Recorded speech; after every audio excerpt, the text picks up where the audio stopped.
깊은 밤중에 흠상궂은 강도가 낮에 봐둔 집 담벼락을 뛰어넘었습니다. 단숨에 안방까지 쳐들어가서 이 강도는 시퍼런 칼을 꺼내가지고 들이대면서 두 손 바짝 들어 엉뚱한 짓 하면 죽여버린다, 이렇게 협박을 했습니다. 겁에 질린 부부가 손을 번쩍 치켜들었습니다. 근데 자세히 보니까 이 남편은요, 한 손만 든 채 벌벌 떠는 겁니다. 강도가 남편한테 소리쳤습니다. 내 말 안 들려? 두 손 다 들란 말이야! 막 이렇게 외쳤습니다. 남편이 벌벌 떨면서 대답했습니다. 오른쪽 어깨가 신경통입니다. 통증이 너무 심합니다. 팔을 치켜 올릴 수가 없습니다. 제발 살려주세요. 그 순간 강도의 목소리가 온화해졌습니다. 아저씨도 신경통이에요. 아픈 지 얼마나 됐어요? 무척 아프지요? 저도 신경통인데 신경통에 걸려가지고 직장에서 잘리고 이렇게 도둑질하게 되었어요. 강도는 자신이 강도라는 사실을 까맣게 잊어버리고 집주인과 함께 소파에 앉아서 다과를 먹으며 신경통 때문에 생겼던 신세한탄을 하면서 신경통 증세에 대해서, 신경통 치료법에 대해서 주인과 시간 가는 줄 모르고 나누다가 날이 밝아서 강도는 주인한테 주인 아저씨 신경통 때문에 낙심하거나 좌절하지 말고 속히 건강을 회복하기를 바란다라는 따뜻한 공감의 말을 남기고 도둑질하지 않고 집으로 돌아갔다라는 그런 재미있는 이야기가 전해집니다. 여러분, 밑도 끝도 없는 이야기 같죠? 이거 코미디에 나오는 게 아니고요. 그 오 헨리라는 사람 들어보셨죠? 오 헨리라는 사람이 쓴 강도와 신경통이라는 단편 소설에 나오는 이야기입니다. 강도와 신경통. 여러분, 신경통을 알아본 강도도 신경통을 알아본 주인도 서로를 어떻게 해요? 불쌍히 여기면서 서로를 위로해 줬어요. 이걸 보고 한자로 동병상련. 아파본 사람은 아픈 사람의 마음을 이해할 수 있습니다. 한번 따라했으면 좋겠는데요. 공감하면 불쌍히 여길 수 있습니다. 시작. 네. 어떤 잡지에 실린 글인데요. 소소한 일상을 다루는 잡지에 실린 글입니다. 하루는 이 글을 쓴 사람이 시장에서 강아지를 팔고 있었습니다.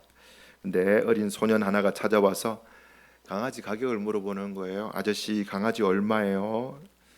10,000원이란다. 한 마리 10,000원이란다. 근데 아이가 바구니 안에 담긴 강아지들을 한 마리씩 세심하게 살피다가 아저씨한테 이야기했어요. 아저씨, 이 강아지는 다리를 절고 있어요. 이 강아지가 매우 힘들어 보이는데 아저씨, 제가 이 강아지 키우고 싶어요. 주인 아저씨가 이 강아지는 다리를 다쳐서 평생 절 건데 괜찮겠니? 아이가 이 강아지는 많은 사랑과 도움이 필요할 것 같아서 제가 사랑하고 도와주고 예쁘게 키우고 싶은 마음이 가득해요. 주인 아저씨가 건강한 다른 강아지 사가라고 아무리 이야기해도 이 다리를 다친 강아지를 사려는 소년의 굳은 마음이 너무나 확고해서 아저씨는 10,000원이라 했는데 10,000원을 받고 5,000원을 빼줬어요. 그래, 예쁘게 키우려무나 이러면서 5,000원을 빼주니까 아이가 아저씨 고맙습니다. 제가 잘 키울게요 하고 강아지를 품에 쏙 안고 돌아가는데 아이 얼굴에는 환한 미소가 가득했는데 아저씨는 안타까운 거예요. 아이고, 저걸 어떻게 키우겠노, 이런 마음으로 아이가 가는 모습을 바라보는데 아뿔싸 그 아이를 품에 안고 걸어가는 아이가, 그 강아지를 품에 안고 걸어가는 아이가 오른쪽 다리를 절고 있는 거예요. 그때 아저씨가 무릎을 탁 치면서 애를 불렀어요. 아이야. 그리고 5,000원을 손에 다시 쥐어주면서 돈 안 줘도 되니까 사랑으로서 잘 키워주렴 이러면서 강아지를 주었다라는 재미있는 일상생활의 글이 있었습니다. 이걸 보고도 뭐라고 말합니까? 동병상련이라고 이야기를 합니다. 다리를 절면서 불편함을 경험해 본 아이는요, 다리를 저는 그 강아지의 아픔을 알기 때문에 그 강아지를 선택했다라는 것입니다. 시편 103편 13절, 아버지가 자식을 긍휼히 여김같이, 아버지가 자식을 긍휼히 여김같이 여호와께서는 자기를 경외하는 자를 긍휼히 여기시나니. 오늘 어버이 주일입니다. 그래서 설교 제목이 아버지가 자식을 긍휼히 여김같이, 오늘 설교 제목입니다. 자, 오늘 아버지들만 설교 제목 한번 읽어볼까요? 시작. 예, 여자분들도 읽는 분들이 한 두 분 계셨습니다. 예. 아버지가 자식을 긍휼히 여김같이. 이전 개역 버전에는요, 아비가 자식을 불쌍히 여김같이 이렇게 번역되어 있습니다. 그게 입에 착착 달라붙죠. 아버지가 자식을 긍휼히 여김같이. 여러분 많이 살아보셔서 아시죠? 아이고 불쌍하다 이러면요, 용서할 수 있고 사랑할 수 있고 품어줄 수 있습니다. 누가복음 15장에 나오는 탕자의 아버지의 마음은요, 집 나간 둘째 아들을요 불쌍히 여기는 측은지심이 가득했습니다. 누가복음 15장 20절에 아직도 거리가 먼데 상거가 먼데 아버지가 그를 보고 어떻게 여겨요? 측은히 여겨. 아이고 내 새끼 불쌍하다. 그렇게 밥 많이 먹고 튼튼했던 애가 피골이 상접했구나. 거지같이 돌아오는 아들 보면서 아이고 내 새끼 불쌍하다, 측은히 여겼대요. 우리 예수님 십자가에 못 박혀 죽으실 때에 예수님 못 박은 사람들과 예수님을 향하여서 네가 하나님의 아들 그리스도라면 십자가에서 내려와 이렇게 희롱하는 사람들을 향하여서 주님은요 화내지 않고 불쌍히 여겨주셨어요. 긍휼히 여겨주셨습니다. 누가복음 23장 34절, 예수님께서 이르시되 아버지 저들을 사하여 주옵소서, 자기들이 하는 것을 알지 못함이니이다. 불쌍히 여겨주시는 거예요. 다시 한번 말씀드립니다. 불쌍히 여기면 사랑할 수 있고 용서할 수 있고 긍휼히 여길 수 있습니다. 오늘 본문으로 세 가지를 설교할 건데요. 첫 번째는 하나님이 나를 불쌍히 여기셨다. 두 번째, 세 번째는요 적용입니다. 어떻게 보면 같이 할 건데, 나도 가족을 불쌍히 여겨야 된다. 나도 성도를 불쌍히 여겨야 된다. 우리 세 가지 한번 읽어볼까요? 시작. 하나님이 나를 불쌍히 여기셨다. 나도 가족을 불쌍히 여겨야 한다. 나도 성도를 불쌍히 여겨야 한다. 여러분 요거 오늘 마음에 새기고 돌아가시면요, 오늘 설교 잘 들은 것입니다. 첫 번째, 하나님이 저와 여러분을 불쌍히 여기셨습니다. 오늘 본문에 하나님의 사랑과 용서와 긍휼에 대해서 지규법, 뭐뭐같이 뭐뭐처럼 이렇게 지규법으로 세 가지 설명합니다. 여러분 지규법 들어보셨죠? 국어대사전에 보면요, 표현하고자 하는 대상을 유사성이 있는 다른 대상에 빗대어 표현하는 수사법을 지규법이라고 이렇게 부릅니다. 지규법. 자, 먼저 11절 보면요, 첫 번째 지규법이 나와요. 11절 같이 한번 읽어볼까요? 시작. 이는 하늘이 땅에서 높음같이 그를 경외하는 자에게 그의 인자하심이 크심이로다. 여기도 가치가 나오죠. 하늘이 땅에서 높음같이, 지규법입니다. 하늘이 땅에서 높음같이. 하늘이 땅에서 기준 삼으면 아주 높습니다. 시조에도 태산이 높다 하되 하늘 아래 매이로다. 아무리 높아도 하늘보다는 낫다라는 거예요. 하늘이 그렇게 높은데 그 높은 하늘과 땅에서 볼 때 그 높은 하늘의 그 높이와 무엇을 비교합니까? 하나님 아버지의 인자하심과 비교하고 있습니다. 여러분 인자하심, 나를 향한 하나님 아버지의 인자하심. 여러분 성경 공부를 하실 때, 성경을 읽을 때 다른 번역본들을 사서 보시는 것도 추천하고요, 국어 사전 사셔서 좀 찾아보시는 것도 참 은혜롭습니다. 여러분 평소에 우리가 많이 썼기 때문에 그냥 넘어가는데, 인자하다라는 이 단어는 형용사로서 마음이 어질고 자애롭다 이런 뜻입니다. 마음이 어질고 자애롭다. 인자하심이 마음이 어질고 자애롭다.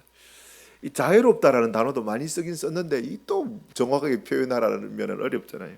이것도 국어사전 보니까 사랑과 정이 깊다 이런 형용사예요. 쉽게 말해서 하늘이 땅에서 높음같이 저와 여러분을 향한 하나님의 사랑의 마음이 그만큼 이상으로 높다 이런 뜻이에요. 하늘이 땅에서 높음같이 저와 여러분을 향한 하나님의 사랑의 마음이 높다. 예. 여러분 아멘이십니까? 예. 하늘이 땅에서 높음같이. 나가면서 나중에 하늘 한번 보세요. 하늘 볼 때마다 뭘 생각해야 될까요? 나를 향한 하나님의 사랑의 마음이 저렇게 높구나. 자, 두 번째 직유법 또 나옵니다. 12절 동이 서에서 먼 것 같이, 동이 서에서 먼 것 같이 우리의 죄가를 우리에게서 멀리 옮기셨으며. 여러분 성경은 다시 한번 말씀드리지만 문과 졸업하신 분들이 유익합니다. 이과 졸업하신 분들은요 성경 볼 때 좀 힘들지 않을까 이런 생각이 들어요. 동이 서에서 먼 것 같이 이런 거 이야기하면은 문과 졸업한 사람은 와 정말 멀구나 이런 생각하는데 이과 졸업하는 사람들은 엉뚱하게 한 번씩 지구는 둥그니까 만나겠지 이런 착각을 하시는데 그렇게 해석하면 안 됩니다. 여러분 동이 서에서 먼 것 같이라는 것은 끝없이 멀다라는 뜻이죠. 끝없이 멀다. 동이 서에서 먼 것 같이 이거와 무엇을 비교합니까? 하나님이요 우리의 죄가라는 것은 죄와 허물이라는 뜻이에요. 우리의 죄와 허물을요 우리의 죄가를요 멀리 옮기셨대요. 동하고 서하고 만날 수 없을 정도로 멀리 떨어져 있는데 하나님이 우리의 죄와 허물을 어떻게 해요? 동쪽에서 저 서쪽으로 갖다 놔버린 거예요. 만날 수 없을 정도로 멀리 떨어뜨려버린 거예요. 요즘 표현으로 쓰면 하나님이 우리의 죄와 허물을 분명히 우리는 기억하고 또 알고 낙심하고 하는데 하나님이 우리의 죄와 허물을 어디에? 저 태평양 바다 밑에 빠뜨리셨다. 여러분 감이 옵니까? 하나님이 우리의 죄와 허물을 저 우주 끝으로 날려버리셨다. 조금 더 이해되게 하나님이 우리의 죄와 허물을 저 블랙홀 속으로 던져버리셨다. 여러분 태평양 바다 밑에 그리고 저 우주 끝으로 블랙홀 안으로 던져버리면 찾을 수 있을까요? 못 찾을까요? 못 찾습니다. 동이 서에서 먼 것 같이 하나님이 우리 안에 있는 죄와 허물을 어떻게 해요? 멀리 던져버리셨다. 얼마나 은혜로운 말씀입니까? 마지막 세 번째 13절인데요. 우리 13절 말씀 같이 한번 다시 읽어보겠습니다. 시작. 아버지가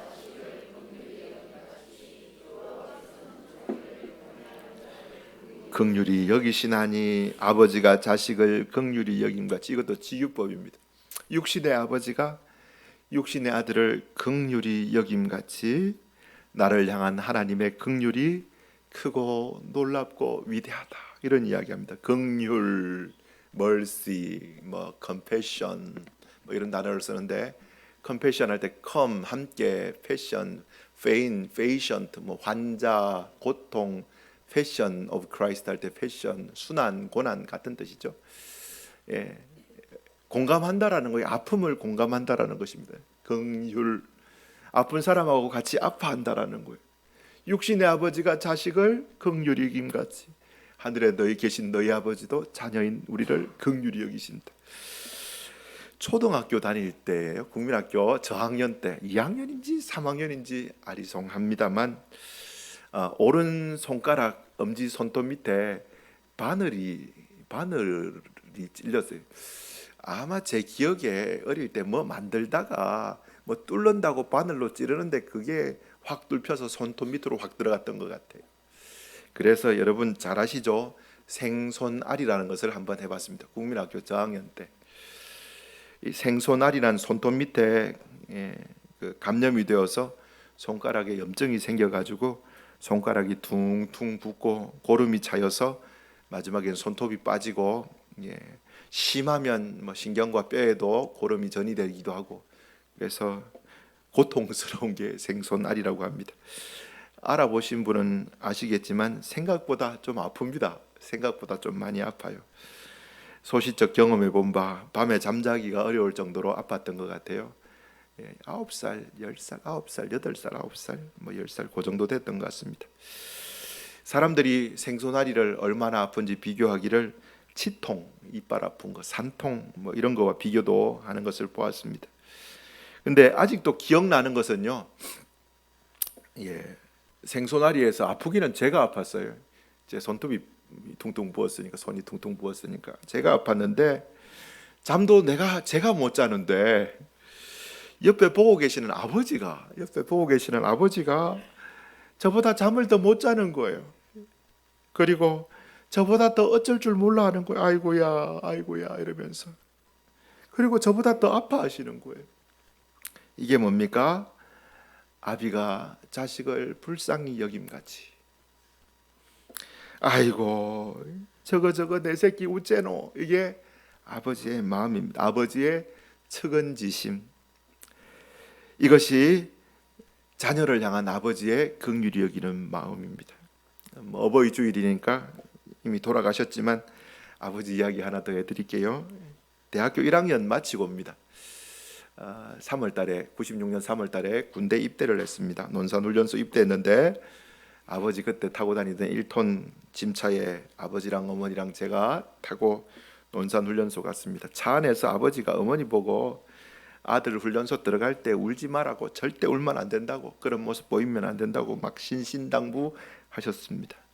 어머니는 걱정하지 말라고, 안 운다고, 걱정하지 말라고 이야기하셨습니다. 조금 우셨죠. 뭐 그렇게 우시지 않았는데 휴가 나왔습니다. 가족들이 저한테 어머니가 이야기하기를 내보고 울지 말라던 너가 아버지 집에 가면서 차 안에서 운전도 못할 만큼 울고 저거 우째노 내 새끼, 저거 우째노 내 새끼. 아버지가 39년생이시니까요. 힘든 시기에 훈련소와 군대를 경험하셨던 아버지니까, 그것도 맏아들도 아니고 막내 아들이 군대 가니까 눈에 밟혔던 것 같아요. 그래서 많이 우셨다라는 겁니다. 이게 뭡니까? 아비가 자식을 불쌍히 여김같이, 측은지심, 긍휼히 여기는 마음입니다. 13절, 아버지가 자식을 긍휼히 여김같이. 누가요? 하늘에 계신 우리 아버지 여호와께서 자기를 경외하는 자녀들을 긍휼히 여기신다, 이렇게 말씀하시는 거예요.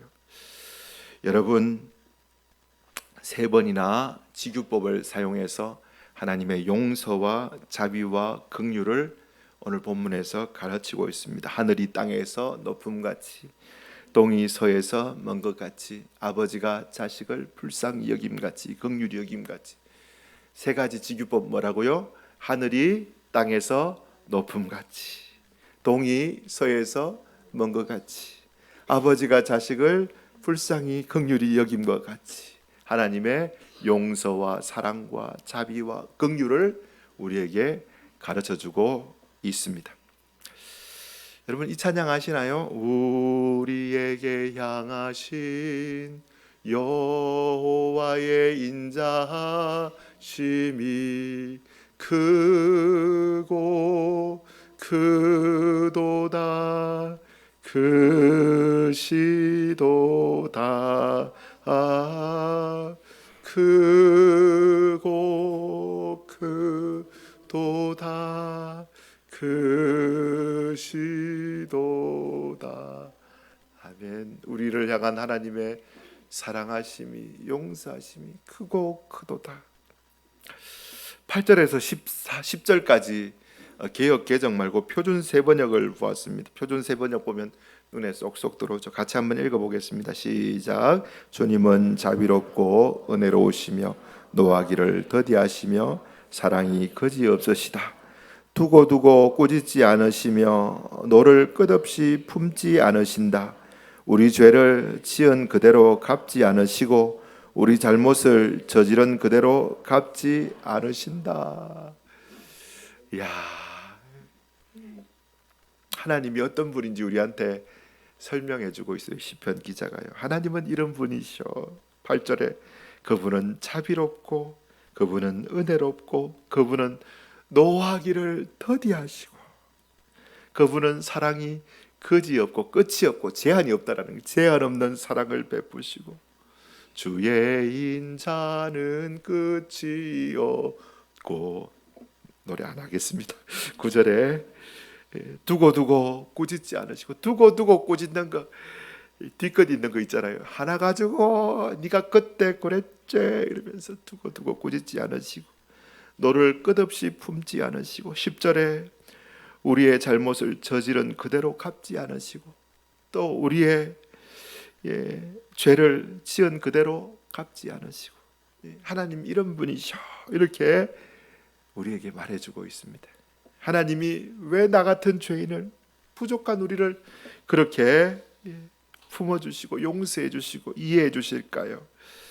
왜 불쌍히 여기실까요? 14절에 그 답을 이야기하는데요.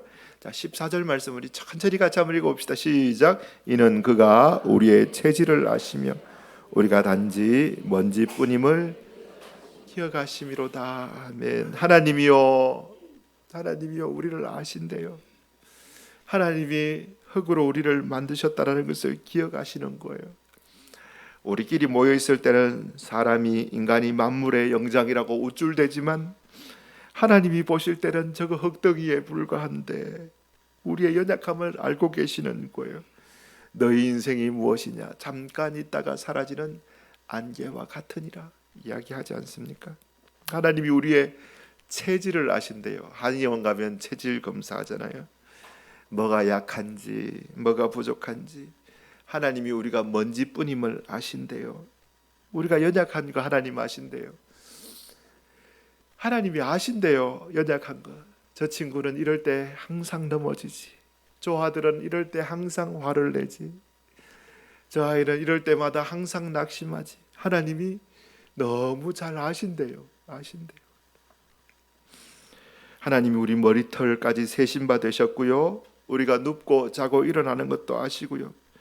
그래서 하나님이 우리를 너무 잘 알고 계시는 하나님이 너무 잘 알기 때문에 우리가 연약하다는 것을 알기 때문에 흙덩이에 불과하다는 것을 알기 때문에 우리를 창조주 아버지 되신 분이 불쌍히 여겨주신다라는 거예요. 집 나간 당자를 기다리며 아이고 내 새끼 어떡하노 이런 마음으로 집 나가서 고통받는 아들보다 그 아들 기다리는 아버지의 마음이 더 찢어지고 아팠던 것처럼 죄에 매여서 사탄에 눌려서 하나님 앞에 죄를 짓고 하나님 떠나서 살아가는 우리의 연약한 모습들을 하나님이 어떻게 불쌍히 여겨 주신다.